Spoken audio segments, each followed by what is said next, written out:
Muito bem, bom dia, pessoas. Chamada feita. Olha só, tem uma galera chegando. Vou atualizar já então. E nós estaremos together na página 21 de História. Então, pega lá, página 21 de História.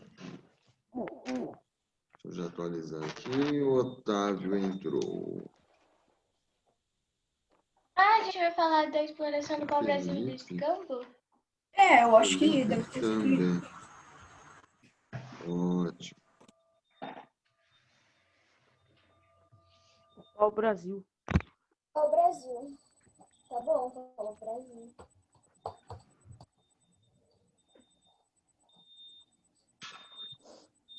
O senhor tá travado? O senhor tá travando pra caramba hoje. Percebi aqui. Não tô levando muito, não. Bom, vamos lá. Peraí, senhor. Acompanhe comigo. A exploração do pau-brasil e o escambo. Nos primeiros 30 anos após a chegada da esquadra comandada por Pedro Álvares Cabral, a presença portuguesa, como vimos, foi limitada e restrita ao litoral. Em suas primeiras expedições de reconhecimento do território, os portugueses não encontraram ouro ou prata, mas encontraram uma madeira muito valorizada na Europa, o pau-brasil. No ano de 1502, teve início a extração dessa madeira na costa brasileira. Tal exploração era feita por comerciantes particulares, autorizados pela coroa portuguesa para realizar essa atividade. Eles ficavam responsáveis por financiar e promover o corte, o armazenamento e o traslado da madeira até Portugal. Esses comerciantes se comprometiam a erguer feitorias e a destinar uma parte dos lucros obtidos com o comércio da madeira para a monarquia portuguesa como uma espécie de imposto. Era um contrato de arrendamento que tinha, de um lado, o rei e do outro, os exploradores. A derrubada das árvores, o corte em pequenos troncos, o transporte até o litoral e o acondicionamento nas caravelas eram feitos pelos indígenas. Em troca, eles recebiam objetos considerados de pouco valor na Europa, como pentes, sóis, espelhos, colares, facas e machados de metal. Por esse motivo, muitos historiadores afirmaram que a troca de pau-brasil era realizada por bugigangas. Observe no mapa ao lado a extensão da região de onde se extraía o pau-brasil. Olha só, toda a costa aqui do Nordeste, vai. Senhor. Oi. Certo, como levantando até agora. Vamos lá. Guilherme, tá com a mão levantada? Eu tava lendo, Guilherme, desculpa, eu não tava vendo. Fala aí. Alô? Calma aí, travou para mim. Então, aqui, lá no comecinho, falava que o pau-brasil era uma madeira muito cara, assim, muito valiosa para a Europa. Quer dizer que tinha... Calma aí que travou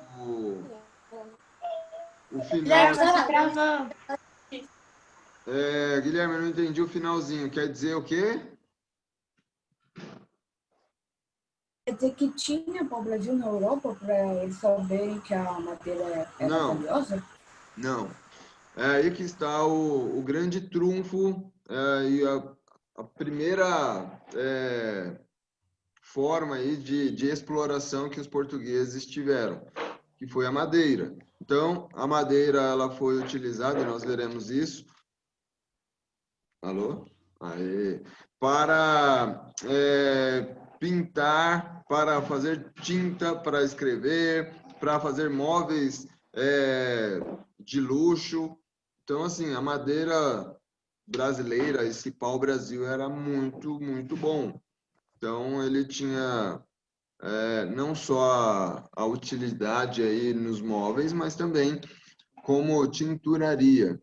E aí acabou tendo um comércio, um valor aí. Senhor, uma pergunta. Você tá compartilhando alguma imagem? Não, Ah, tá.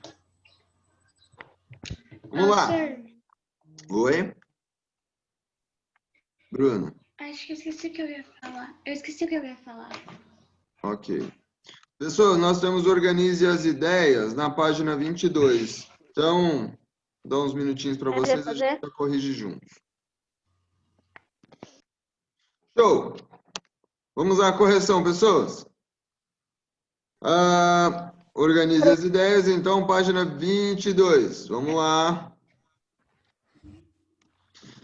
Estudamos os motivos que levaram os portugueses a promover a extração do pau-brasil. Para recordar, complete a cruzadinha a seguir. A primeira, então, nós já vimos que era pimenta. Amém. B. O pau-brasil tem o seu cerne na cor de Prata? Vermelho. Professor, isso aqui eu não sei como é que se fala. É pitanga? Vermelho? brasa. Vermelho. Essa é a origem da denominação atribuída à árvore. Brasa. B-R-A-S-A. Brasa. É vermelho isso aqui? Esse não? C. Ouro. Riqueza que coloquei os ouro portugueses também. esperavam encontrar em nossas terras. Ouro. Ouro. D. O pau-brasil era muito apreciado pelos europeus para a decoração das casas, porque permitia a fabricação de Mobílias. mobílias, Nossa, eu finas pensei em e móvel. repletas de entalhes. Então, a D é Nice. mobílias. E o pau-brasil ainda era utilizado na fabricação de Vela. Pintura? Caravelas. caravelas. Para navegação, muito bem, very nice. Então, E, caravelas. F, produto que era utilizado pelos portugueses na troca por pau-brasil. Juntamente com os demais produtos trazidos, recebeu a denominação genérica de bugiganga. Anzol, que é a primeira coisa que eu... Anzol. Anzol, muito bem. Era uma das... um dos itens de troca aí. Ou seja, índios ralavam pra caramba, trabalhavam, cortavam a árvore, dividia a árvore em vários pedaços pequenos, carregava para os barcos, e aí ele ganhava um machadinho em troca. E aí ele ganhava um óculos em troca. E aí ele ganhava um anzol em troca. árvore. Era isso. Ah, mas é só um anzol sem a vara de pescar? Ué, mas eles já derreteu o anzol e vira metal. Bom, vamos lá. G. Denominação atribuída à troca de um produto por outro ou por trabalho, sem a utilização de moeda, de dinheiro. Escambo. Escamo. É o título lá do capítulo, não, mas dessa parte que estamos trabalhando. Então, G. Escambo. H. O pau-brasil era ainda usado na Europa para tingir Tecido. tecido na cor avermelhada. H. Então, por isso que eles só usavam roupa vermelha. I. Região do Brasil onde estavam localizadas as matas de pau-brasil. Lisboa. Litoral. Posso ler, senhor, organização? Senhor, posso ir no banheiro? Pode, Bruna. Pode, Ana. Só um minutinho aqui. Então, vamos para a página 23. Organização da política colonial. Deixa eu mutar aqui.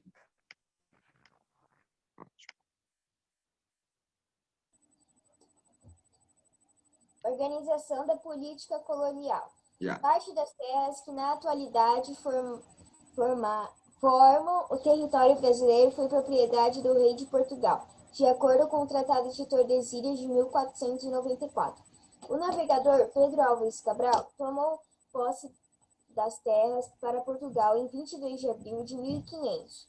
Como estudamos, até 1530, a ação portuguesa se limitou a expedições de reconhecimento policiamento do litoral e extração do pau-brasil. Esse período, de acordo com a história tradicional, foi denominado de período pré-colonial, pois não houve um efetivo povoamento por parte dos portugueses. A partir de 1530, Portugal desenvolveu ações para a posse e a colonização das terras. Para isso, era necessário que se estabelecessem famílias de origem portuguesas e que elas aqui permanecessem. A primeira expedição, que visava a ocupação portuguesa das terras, trouxe consigo cerca de 400 pessoas, além de animais domésticos destinados ao consumo, transporte e tração. Vacas e cavalos também vieram com essa expedição as primeiras mudas de cana-de-açúcar, planta de origem asiática, cujo subproduto, o açúcar, tinha grande procura no comércio europeu. A expedição de Martim Afonso de Souza explorou o litoral da América Portuguesa, desde Pernambuco até Baía de Guanabara e Cananéia. Neste último foi estabelecido o primeiro núcleo oficial da colonização portuguesa, a Vila de São Vicente. Guanabara não é no Rio e Cananéia não é aqui em São Paulo, senhor? Ó, eu vou mostrar aqui para vocês. Por enquanto, leia a legenda, Ana, por favor, ali da imagem de baixo, lá no final da página. Obra representando a fundação da Vila de São Vicente, no litoral do atual estado de São Paulo, no local onde já habitavam alguns portugueses e indígenas, foram erguidas algumas poucas habitações e uma pequena capela no ponto central da vila. Ai, ai.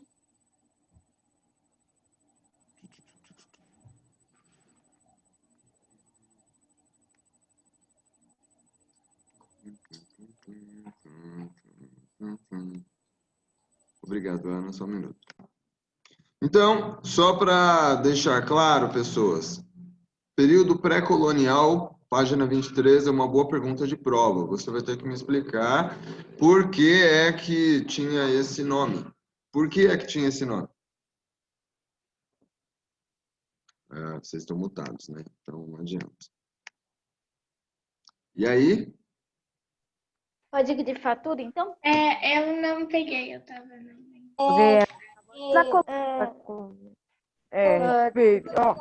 Seu colônia é quando alguém está colonizando alguém. Um pré-colonial seria antes da colônia, um pouco antes da colônia, um pouco antes da colonização. Porque o navegador Pedro Álvares Cabral tomou posse das terras para Portugal. É isso? Não, isso daí foi em 1500, Laura. É porque não houve um povoamento. Teve o povoamento efetivo de Portugal aqui no Brasil. Ou seja, nós, na verdade, temos Pedro Álvares Cabral chegando em 1500. Em 1502, teve a exploração, início da exploração do pau-brasil, mas o Brasil ficou meio largado. Por quê? Porque eles não acharam ouro, prata, então, só umas madeirinhas, tá? Então, até 1530, não teve muito movimento, não teve muita coisa, não deram muita atenção às terras brasileiras. Por conta dos franceses, ingleses que estavam vindo bastante aqui para a costa brasileira, aí os portugueses disseram, opa, se nós não povoarmos, não colonizarmos isso aqui, talvez eles o façam e tomem essa terra da gente. Então... Se não quer, tem quem queira. Exatamente.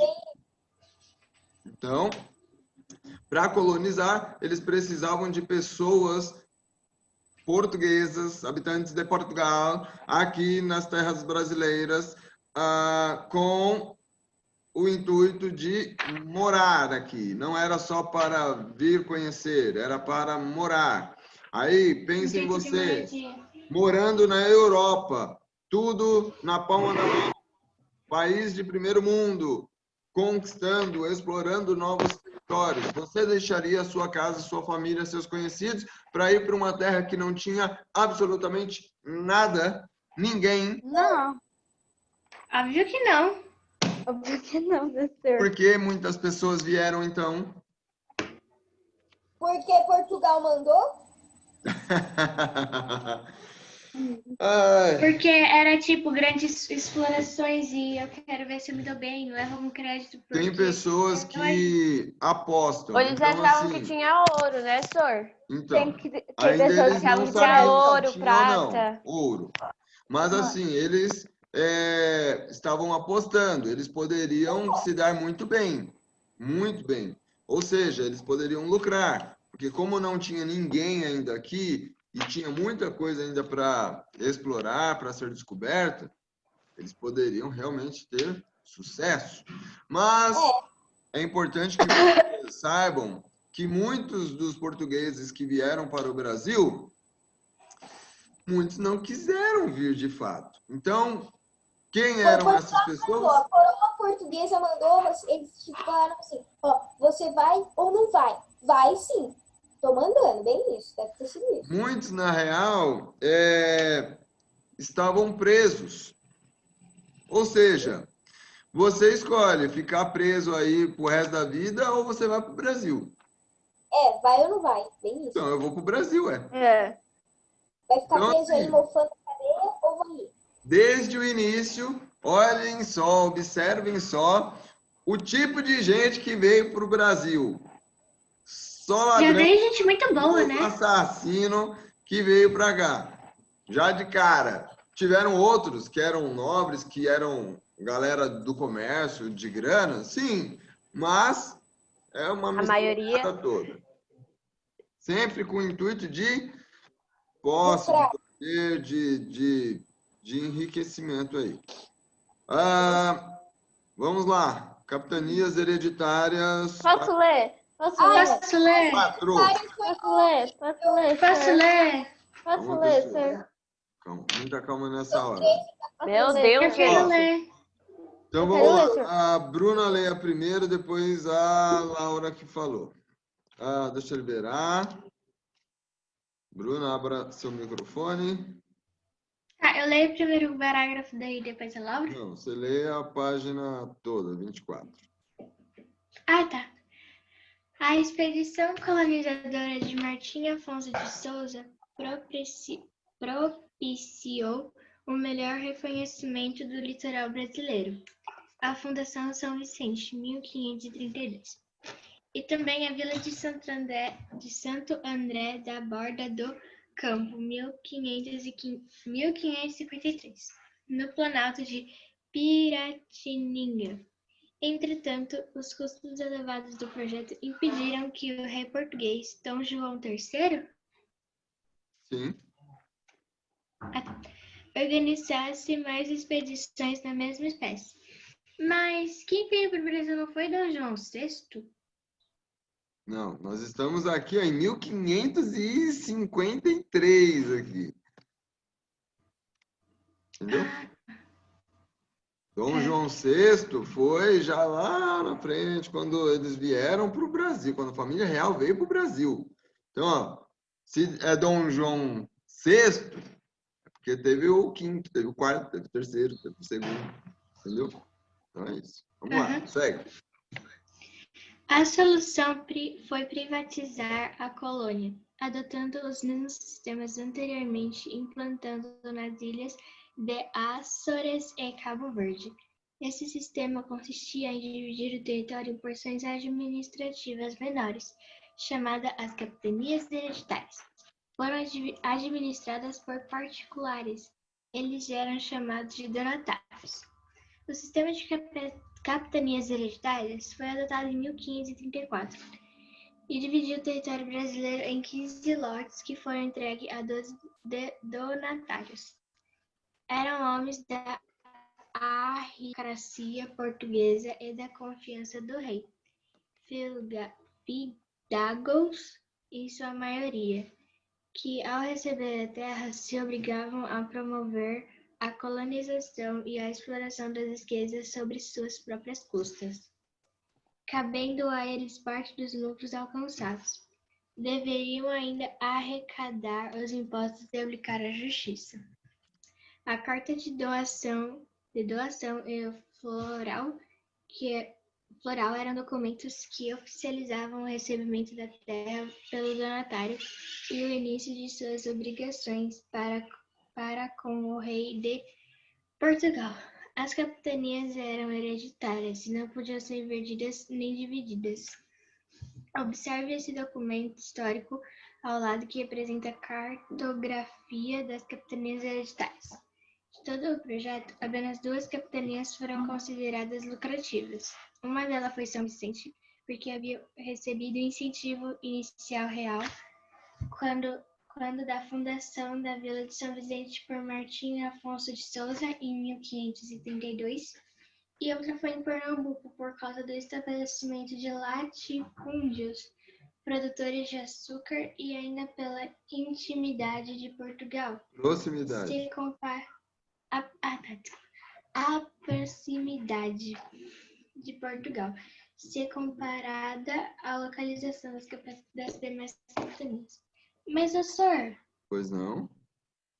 no texto estava falando que era 15 lotes, mas foram entregue a 12 donatários. Então teve um que ficou a mais? Sim, exatamente isso. Vamos deixar a Laura finalizar o parágrafo. Laura, cadê você, Laura? Ali, Laura. Continua a leitura para a gente, Laura. Ok. A distância da colônia em relação à metrópole, o fracasso de muitas capitanias e o perigo das invasões de outros povos europeus levaram à criação do governo geral em 1548. O objetivo da coroa portuguesa era centralizar a administração colonial. Para tanto, foi nomeado um governador geral e escolhida a capitania da Bahia de Todos os Santos para servir como sede do novo instrumento administrativo. O governador-geral era auxiliado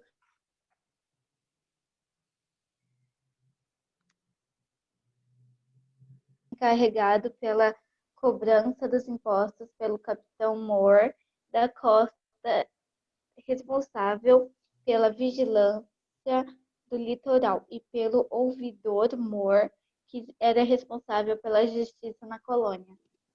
Lê ali embaixo, por favor, Laura. Tomé de Souza. Tomé de Souza foi o primeiro governador-geral da colônia. Coube a ele trazer famílias, combater o contrabando de pau-brasil, fundar vilas e auxiliar donatários na ocupação de suas terras. Ótimo. Senhor, Pois eu só não. não tinha entendido a 15 lotes e os 12 donatários. Como assim? Eu não entendi. Poxa, a Bruna já perguntou isso. Eram 15 pedaços de terra que foram entregues para 12 pessoas. Ah, tá. Entendi. Então os lotes, então as terras eram mais do que as pessoas? Exatamente. É como se eu tivesse 50 picolés para 18 alunos. Alguns vão ficar com mais do que outros. Simples assim. É. Bom, vamos lá. Então, capitanias hereditárias, o que era, quem era o nome da pessoa que mandava, é uma boa pergunta de prova, tá? Isso é interessantíssimo, é importante, porque o Brasil é muito grande. Então, uma estratégia foi essa divisão, como se fossem grandes lotes, grandes pedaços de terra aí, e cada um cuidava de um teco, um pedaço de terra. Calma lá, deixa eu habilitar aqui. Guilherme, pois não? Pode falar, Guilherme. Então, posso ir no banheiro? Claro que pode. Vamos lá. Nós temos Organize as Ideias da página 25. Professor Beato. Pode. Página 25, alguns minutinhos para vocês aí. Vamos lá. Então vamos lá, correção, Organize as Ideias, página 25. Antes de avançarmos em nossos estudos sobre o Brasil colônia, vamos retomar alguns elementos da administração imposta pela metrópole em nossas terras. Então vamos lá. 1. Por quais razões o governo português decidiu efetivar a ocupação e a exploração das terras da sua colônia na América? Posso falar? Pode. Porque outros governos que a gente citou lá estavam vindo até o local e, sabe, os portugueses não gostaram disso e foram lá e efetivaram a sua...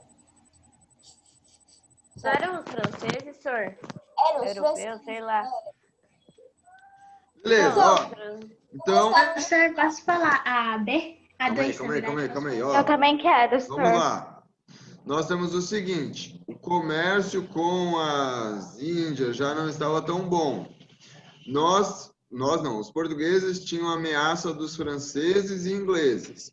E os espanhóis encontraram ouro, prata, nas terras muito próximas aqui da América. Então os portugueses falaram, opa, se encontraram ouro lá, pode ser que tenha ouro aqui também.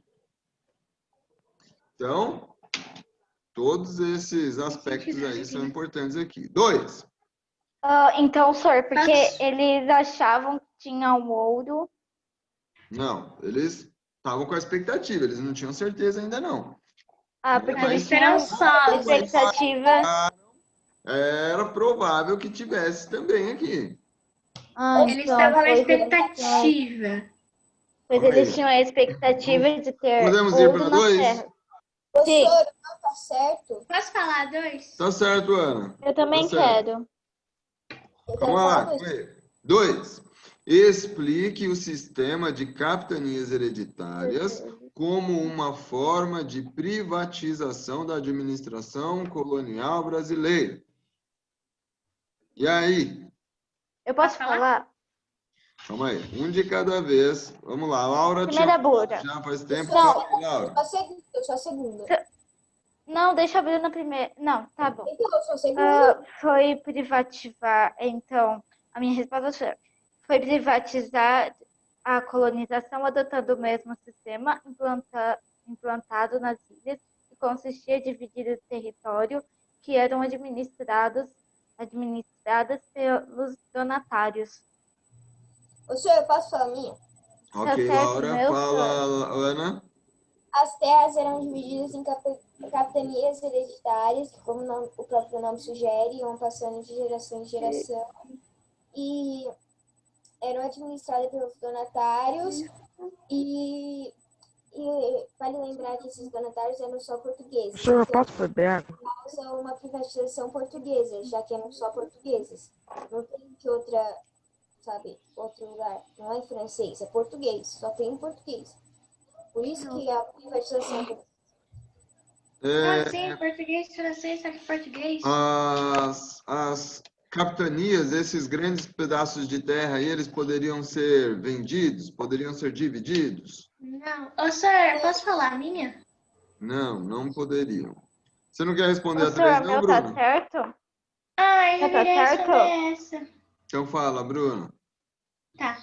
Eu não sei se tá certo, mas eu coloquei eram 15 faixas de terra entregue a 12 pessoas.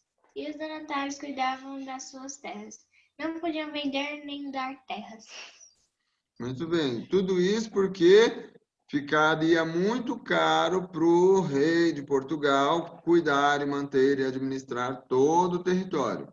Então, na verdade, O meu ele também tá. divide. Ele divide. Então o meu também tava. Então o meu também tava Entregou um certo? pedaço de terra para cada pessoa. E ótimo. Laura, eu já falei, Laura. Quando você terminou de falar, eu falei, tá correto, tá ok. Ah, tá.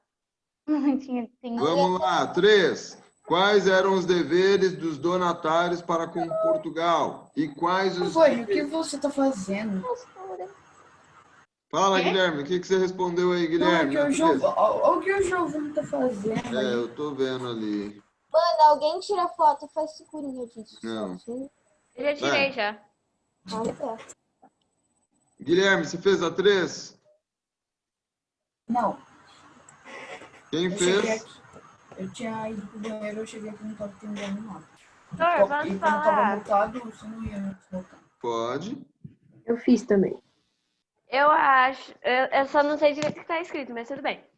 Eu comandar as terras brasileiras e eles tinham direito ao lucro. Sim, basicamente. Então, não sei. Quer falar, João? Eu também quero falar, senhor. Quer responder a 3, João? Sim, você. Ué. Não? Ok. A resposta da Carol está correta. Nós vamos entender.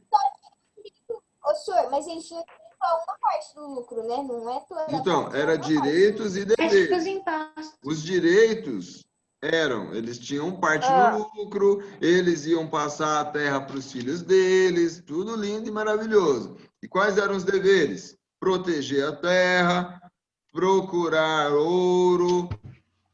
Então, eles tinham que cuidar, Professor, colonizar aquele Então, pedaço. Eu eu tenho uma coloquei. dúvida. Eles ficaram responsáveis.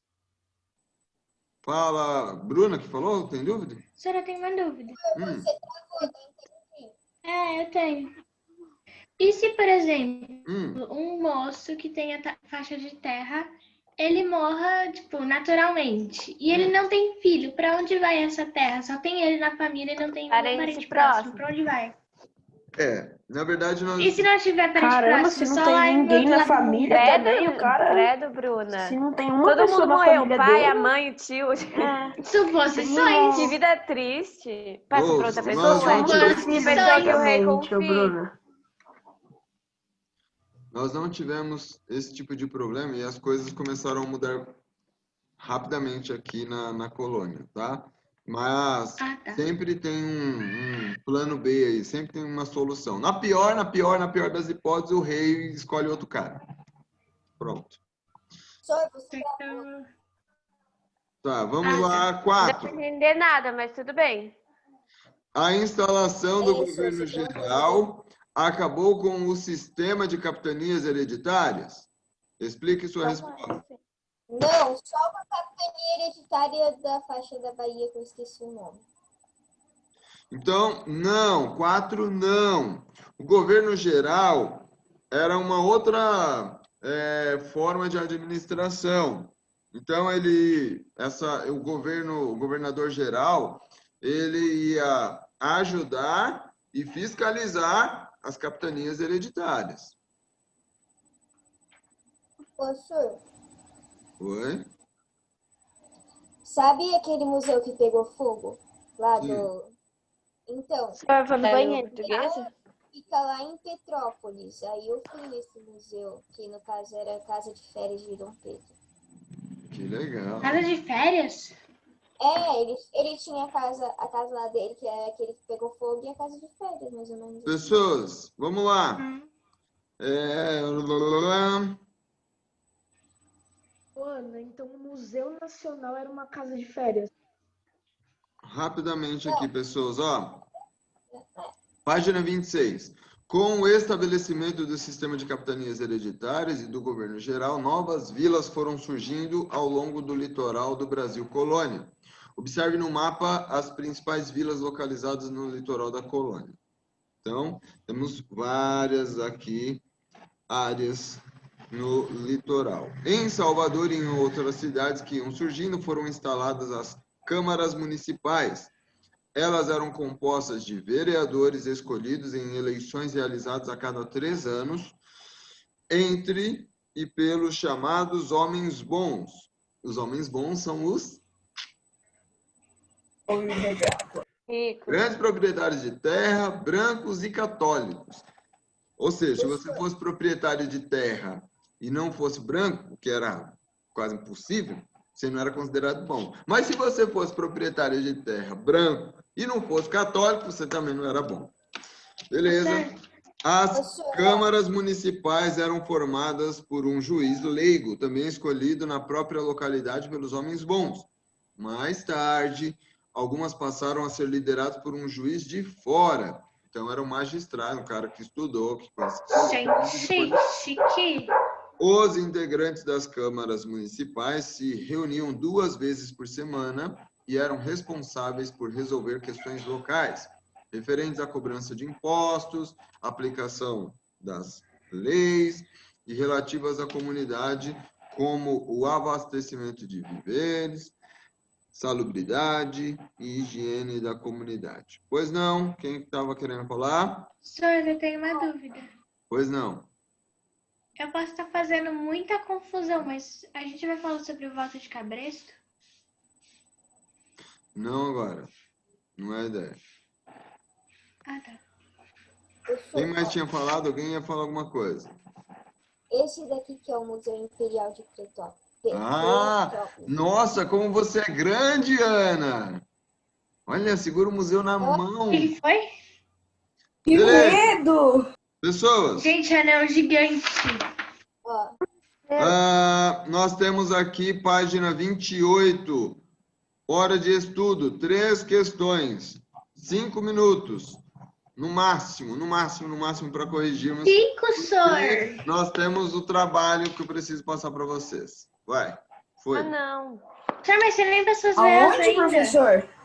Pois é, vamos que vamos. Aonde? Página 28, hora de estudo. Ah, tá. Correção, então, pessoas, página 28 comigo, veremos hora de estudo. 1. Quanto à colonização portuguesa do Oriente, é correto afirmar? A, B, C ou D? Eu B coloquei e C. D. Eu coloquei C. Eu coloquei B e D. eu coloquei Eu coloquei C. Alternativa correta, C. Caracterizou-se pelo comércio de especiarias e artigos de luxo, realizado em entrepostos comerciais e protegido por fortalezas e feitorias. 2. Analise as afirmativas a seguir e assinale V para verdadeiro, F se for falsa, sobre a efetiva ocupação portuguesa de sua colônia na América. Corrija nas linhas a seguir as afirmativas que você considerar incorreta. E aí, como Eu ficou? marquei só a segunda incorreta, daí eu meio que risquei o porém, como o fracasso das capitanias hereditárias, esse sistema foi substituído pelo governo geral. Vamos por partes. Portugal buscou ocupar efetivamente as terras de sua colônia na América após a descoberta de ouro e prata nelas. Falso. Sim. Falso? Falso? Eu falei um monte de Por que vezes. falso? Portugal encontrou ouro eles aqui. vieram porque estavam invadindo as terras deles. Portugal não encontrou ouro e prata logo de cara, não, gente. A gente falou isso. Os espanhóis encontraram ouro lá nos outros países, nas outras colônias. Beleza? Então, espanhóis. Os dois são falsos? Exatamente. Então, os portugueses decidiram vir para cá porque os espanhóis encontraram ouro nas terras deles. Aí os portugueses Então, falaram, opa, se eles encontraram ouro lá, pode ser que tenha ouro aqui também. O governo português dividiu a colônia em capitanias hereditárias. Porém, com o fracasso das capitanias, esse sistema foi substituído pelo governo geral. Falso, falso. Falso, O governo gente, geral falso. não acabou com as capitanias hereditárias. Era uma outra forma de administração. O governador Aí ficou geral essas duas formas de auxiliava administração. e fiscalizava as capitanias hereditárias. O senhor mesmo falou que capitanias hereditárias e governo geral eram coisas diferentes. Muito bem, obrigado. Voto sempre.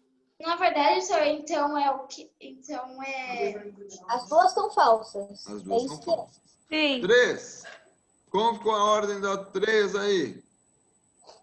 Pra mim ficou. Eu não fiz todas, não deu tempo de fazer todas. Ficou A, D, espaço, espaço, B, espaço, espaço. Vamos lá. acompanhem a ordem correta. Já anotem aí. B, G, D, Peraí, E, C, senhor. D, Calma aí, repete. Pera, a primeira é D. Ô, F, senhor, começa de novo. e A. Repete. Senhor, começa de novo. Agora eu mutei, então vamos lá de novo. Começa com C de casa, G de gato, D de dado, E de elefante, B de bola, F de foca, A de amor. Muito bem, agora foi. Ótimo. Nós temos pouco tempo, se for o caso, nós falaremos na nossa próxima aula, 11 horas, aula de filosofia, hein? Sobre o fechamento aqui do nosso trabalho e da nossa VA. Então, acompanhem comigo. Nós temos capítulos 11 e 12.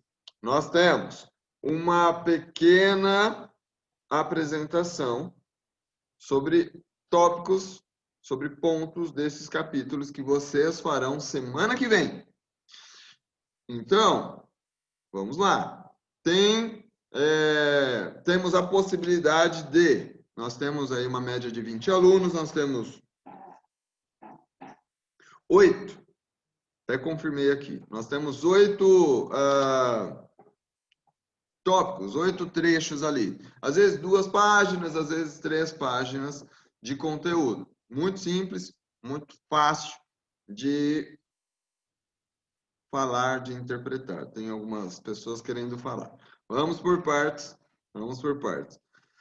A Ana tinha levantado a mão primeiro, depois eu deixo o Guilherme falar. Ô, senhor, são 22 pessoas e a gente vai ter outra aula de filosofia na semana? Porque antes era só uma, agora são 2? Não. Ah, Posso não. Eu me confundi, desculpa. Porque mudou o horário. Por isso que eu perguntei. Obrigado. Não teremos. Então, pessoas, vamos lá. O Guilherme, deixa eu ouvir o Guilherme. Era isso. Eu ia perguntar se a gente teria 2 aulas. Ok, obrigado. Obrigado aí pela pontuação, pela consideração. Então, eu vou enviar via Clasap a VA de História. Será sobre o material de apoio, Organize as Ideias, da página 44. Eu vou enviar no Clasap.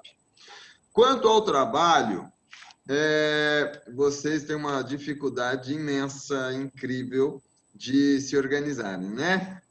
Na divisão aí, né? Seria mais sensato eu escolher, né?